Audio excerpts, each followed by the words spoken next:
Hey guys, welcome to Arsenal Fan TV. This is the preview for Arsenal versus Southampton this Tuesday night in the return of the Premier League. We do go into this game on somewhat of a disappointing result against Chelsea in the league, although we did get that winning mentality back in the game against Burnley. The 2-1 win, which should restore some confidence within the side, but our winning ways in the Premier League have to be put back on track in this game against the Saints. We have recently lost to Chelsea, like I say. I'm not going to say disappointing results on the road against Stoke and Liverpool. Two games which we rarely do win away from home, and given the other top sides haven't gone to those grounds and picked up all 3 points, I do look back at those results as being fairly decent. But we should be thankful that we've gotten through this patch of having all these injuries and we're still there at the right end of the table, just 3 points off Leicester, level 1 points with Manchester City. I know a couple of weeks ago against Chelsea we were all having a meltdown about how we were out of the Premier League title race, but in perspective we're still up there. We've gotten through this patch where all these injuries have occurred. We've got Alexis Sanchez coming back, Francis Coquelin started against Burnley. A very exciting time to be an Arsenal fan, especially with the addition of El Nene into the team, so I am excited to see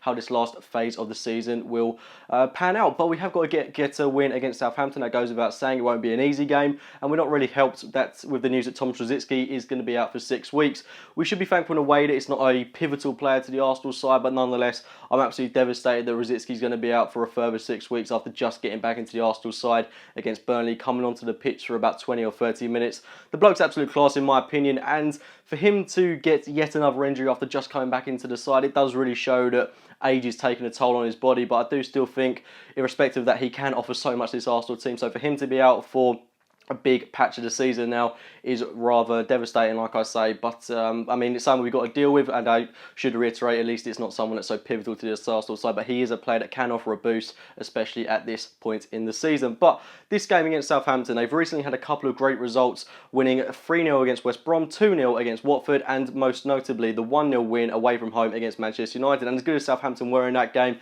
has to be said, United were absolutely diabolical. Charlie Austin getting on the score sheet to make it 1-0. And I think he's an excellent acquisition for Southampton. I honestly think Charlie Austin could do a job at practically any club in the Barclays Premier League. Whether he'd start for those respective teams, I don't know. But he is a player that really does seem to be able to get goals consistently whatever team he's playing in. Was excellent at QPR for the time that he was there. Joined the Southampton side, scored on his debut, and just seems to have a lot of ability to back up his towering figure, and really is a player that we've got to watch in this game. Of course, the player that causes all the problems in the 4-0 defeat at St Mary's earlier on in the season on Boxing Day, a game that we all want to forget, was Shane Long. But they've got a lot of options going up top, the likes of Pella, who I think is ruled out for this game, but they've got Shane Long as well, like I mentioned, low centre of gravity, very good finish on him, typically had his best game of the season against us last year, so he's a player to watch. And Charlie Austin as well, another player that we've got to be wary of in this game. Now Southampton have tied themselves up at the back as well. They are putting in some more sturdy defensive performances, which is something that before all their recent wins, I would have said that's something we can expose, but Ronald Koeman does seem to have certainly identified that as a weakness for Southampton, and they have looked a lot more reassuring at the back. Jose Fonte putting in some consistently good performances, two excellent fullbacks, and it is going to be a defence that is difficult for us to breach. But in contrast to the game on Boxing Day where we got hammered 4-0, Southampton totally outclassed us, I think this will be a conflicting performance in a sense similar to the way it was last season when we looked diabolical away from home and then got the win at home, which still wasn't a convincing win, but I do think we'll look a lot better in this game with all our players coming back from injury. The likes of Alexis Sanchez coming back into the Arsenal team, got a goal and an assist against Burnley. We've got Francis Coquelin coming back. I assume he'll start the game.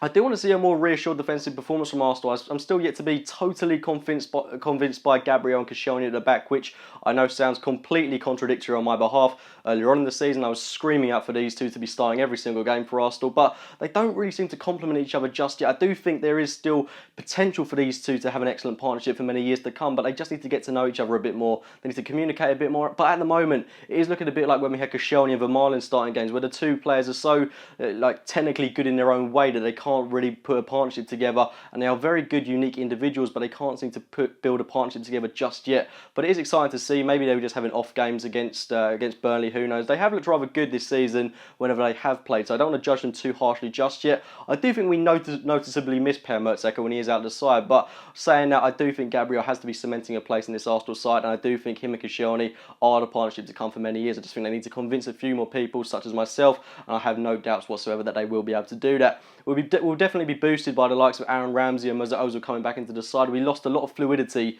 in the game against Burnley when those two weren't playing. So for them two to come back into the side should be exciting. We should see a more naturally exciting game from Arsenal. As well as that, Francis Coquelin lining up alongside Aaron Ramsey, you would assume, in a midfield pivot. Something we haven't seen as of yet, and I'm personally excited to see how those two will cope in the midfield. I'm hoping it will be a solid midfield partnership. Both players full of energy. Aaron Ramsey will be allowed to be a little bit more expressive in his style of play. Of course, he wasn't able to do that so much when Flamini was alongside him, who hasn't got the same defensive capabilities as Francis Coquelin. So should be, I'm hoping we'll see a bit more from Aaron Ramsey, considering he's got a little bit more license to roam and get on the score sheet himself, as he's got Coquelin protecting himself in behind. We've got fullbacks coming in Bellerin and Monreal, linking up with their wingers in Campbell and Alexis, you would assume. I don't think Walcott has any right to be starting this game, given the miss he got against Burnley. Really has got to be finishing those kind of one-on-one chances. But yeah, the team picks itself for me, and in goal I'd go with Petr Cech, and at right back Hector Bellerin, Gabriel, Laurent Koscielny, Nacho Monreal, Francis Coquelin, Aaron Ramsey, Joel Campbell, Mesut Ozil, Alexis Sanchez and Olivier Giroud. Like I say, should be a lot more fluid from the game we saw against Burnley, but nonetheless we can't underestimate this Southampton side. Got some very good players going up top, a very creative team. Ronald Koeman has got some excellent results on the board for the Saints recently, and it won't be an easy game. I'm just hoping the right Arsenal turn up, we get 3 points on the board, and in all honesty there can only be one result in this match, and it has to be going in our favour if we want to remain in this title challenge. But get your thoughts on the game in the comments box below. Let me know your team lineups. Subscribe to Arsenal Fan TV if you are new to the channel. Drop a like on this video if you have enjoyed it, and as always I'll be speaking to you very, very soon. A little bit better than my seat, I will admit. Now you see, for me, this is, for me, one of the highlights of the tour. You see this? This is a gold Premier League trophy. You will not go to any other ground in the Premier League. Not Man United, not Chelsea, not City, not any of those grounds and see these, because this is unique to Arsenal.